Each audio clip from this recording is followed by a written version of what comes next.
Hello, everybody. This is Hondo Carpenter, your Las Vegas Raiders beat writer on Sports Illustrated and the host of the Las Vegas Raiders Insider podcast, joined by my buddy who joins me each and every week from thespun.com, the great Matt Hladek, to go around the NFL. It's game day, Matt. Gotta love it. I'm going to get right to the meat of the issue. Crossroads for the 2024 season. 3-3 is extremely different than 2-4, especially coming into the meat of that schedule. How big is today for the Silver and Black? It's huge. It's imperative. I think that when you look at they're playing at home, they're playing a Steelers team that has one of the best defenses in the league. Um, they're starting a new quarterback. Obviously, it's not a guy that hasn't played before and hasn't started before, but it's a guy who is making his first start of the season. Um, but the Steelers are vulnerable in the sense that they're not going to put up a ton of points, or they shouldn't at least. It's not a high-powered offense. Most of their games are low-scoring, tight kind of slugfests, and they look to just make a couple more plays than you, or have their defense lead the way. Um, it's a winnable game for the Raiders, and I think it's a game that the Raiders have to have because, as you touched on, there's no layups really at this point. Yeah, you do play the Rams, who are off to a struggling start, and they're missing a ton of guys with their injuries, but still have Matt Stafford, still have Sean McVay, still have a winning pedigree. So that will be a tough game. Then you play the Chiefs, you play the Bengals, you play the Dolphins, who could have Tua back by then. I guess we'll see. It's not easy. So you need a win this week. Couldn't agree with you more. So let's talk about, I want to go around the NFL. I have always said, and you know this because we've been friends for a long time, that you give guys 20 games. That allows them to go through a complete season. It allows them to get their own staff, realize if they need to make some staff changes. It gives them a couple of drafts. It allows them to get some key free agents. To me, I don't think anyone around here, and I'm at the facility presently, um, is happy with the start at 2-3. But at the same time, I'm seeing a lot of things from Antonio Pierce that I like. So, for example, in Carolina, you could see some guys that clearly, if they hadn't quit, were taking plays off. AP addressed that when he talked about guys making business decisions. Then, when you look at the loss to the Broncos, a very bad loss. I watched that game film 3 times. There was no quit. You couldn't find one guy that quit. You could see guys that were almost trying too hard, making some mistakes like that. This is a franchise to me. It's never going to get to stability until they get stable at coach. This guy's got to let him run his course. I don't think his job is, nor do I think it should be in jeopardy at all. What are your thoughts? No, I think it's too early, much too early to say that. Obviously, even with the solid showing last year as an interim head coach, this is still his first year. I think the only way that a guy gets fired in the NFL, one and done, is if things go really off the rails. So I think that there's a long way from saying that that's going to happen. Uh, Agree. I think that he's going to get time to work this out. To me, I think for the Raiders, it's about showing that you have a foundation going forward after this year. No matter whether you end up with 6 wins, 8 wins, 9 wins, 10 wins, whatever, you have something to build on. And I think the key decision is going to be in the offseason, when they get their quarterback of the future, however they obtain that quarterback, whether it's through draft or trade or free agency.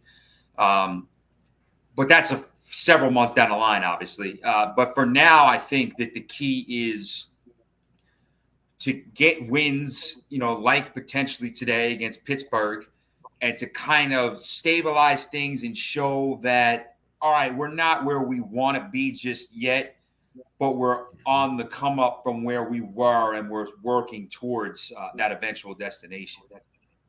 So I said last week after the loss to the Broncos in Denver, if you've seen enough from Aiden O'Connell to know he's not your guy of the future, then it doesn't matter who you start. but I knew there was a lot of coaches on this staff that thought Aiden was the better quarterback. Not all, but there were several. And I knew that I didn't think they felt like they had seen enough from him. Were you surprised they went to Aiden O'Connell? No, I think that this is probably the perfect time to do it too. You're two Mhm. and three. You don't want to get buried too far. Um, I think that Gardner Minshew last week, you look at that game, that the pick six swung the entire game. And that was a pretty safe play. If you look at the play call, Bowers is there. And even if he gets it to him and he gets tackled at 1 or 2 yard line, you still are in a good spot. You can't make the throw that he did. And that, again, it changed the whole complexion of the game. I think that, listen, if they're 3-2, do they stick with him for another week or two? Probably, but that would mean he'd be playing a little better, most likely. So I think for them to do what they did now makes the most sense. And from an outsider's perspective, I think it makes the most sense to stick with and play Aiden O'Connell for the rest of the season, as long as things aren't, you're not struggling tremendously. And of course, obviously, if he stays healthy, he has to stay healthy. But to me, you want to see what you have here, because even if he looks capable, you may say, okay, I think we could try to upgrade from him in the offseason. But now we have a guy who has 2 years left on a rookie deal as a cheap, capable backup.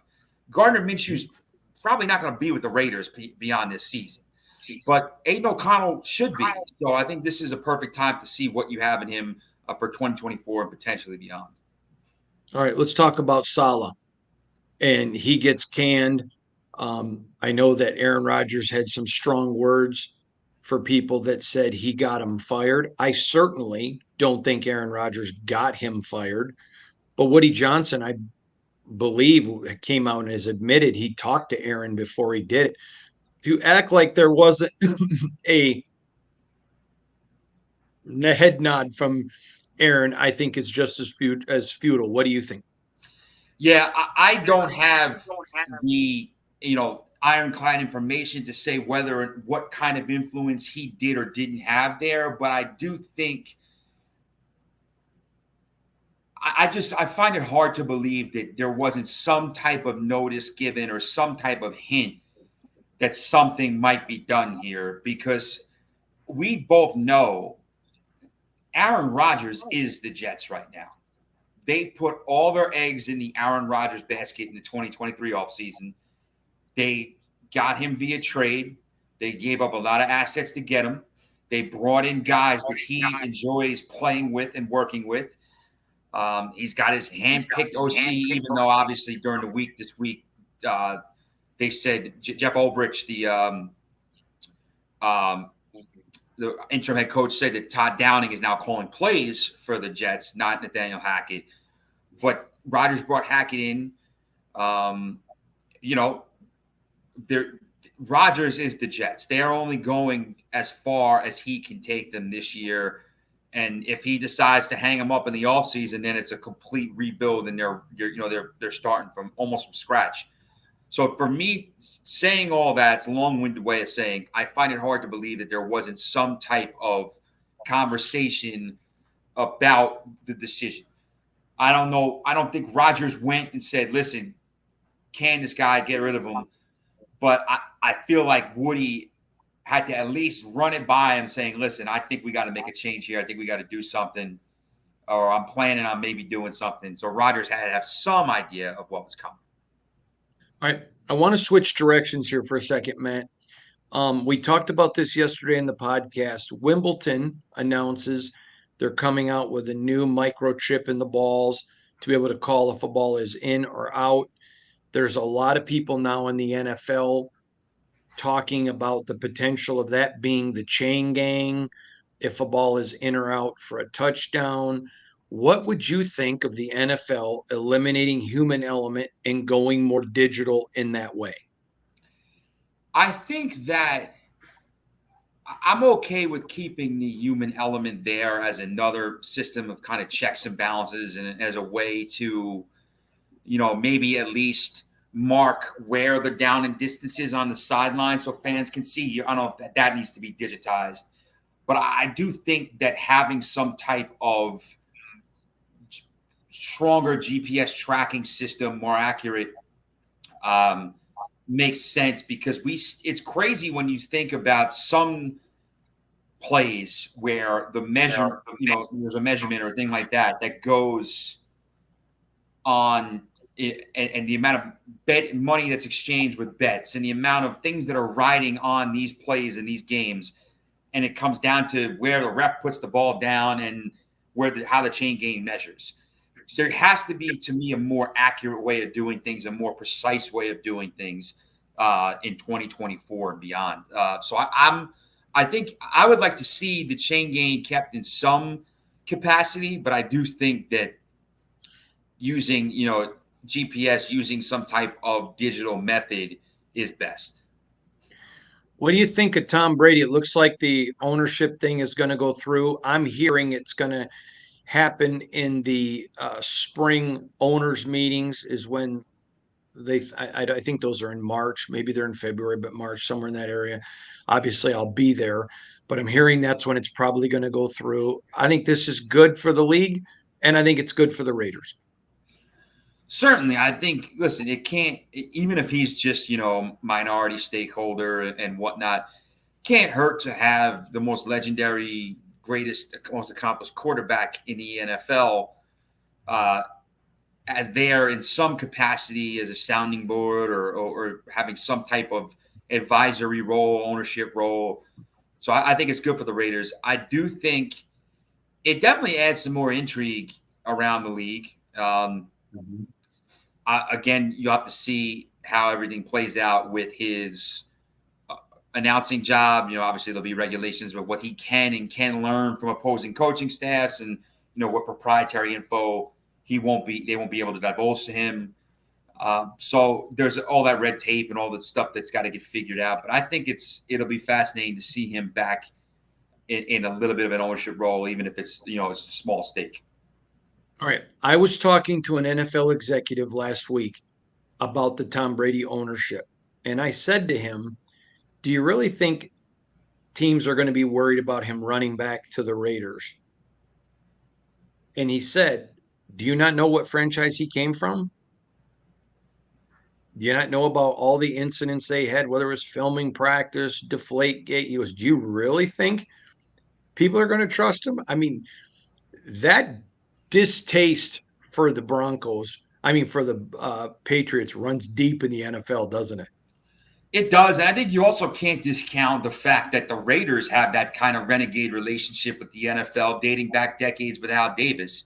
And, their NFL is going to be sensitive to that because opposing fans are going to say, of course, Brady's with the Patriots. He's helping a team cheat. He's doing what he's not supposed to. And the Raider fans are going to be sensitive because they know that the NFL and their franchise has had an adversarial relationship of sorts over the years. So I think it makes it very interesting. And then you throw in the fact that Raider fans don't like the Patriots all that much, but they would certainly, I think, they wouldn't have a problem with Brady if he's helping the team, if he's helping their team. So as long as he's helping them. Yes, it's a pretty funny situation all around. I saw so many Raider fans when Josh McDaniels got hired saying how they hated it because he was a Patriot, but if they won, they would love him. He didn't win, and they were glad to get rid of him. That's all it comes down. Just win, baby. Mm-hmm. I appreciate you. Have a great day watching football. We'll talk to you again next week. Always a pleasure. Hey, Matt, before you go, tell everybody where to find you on X.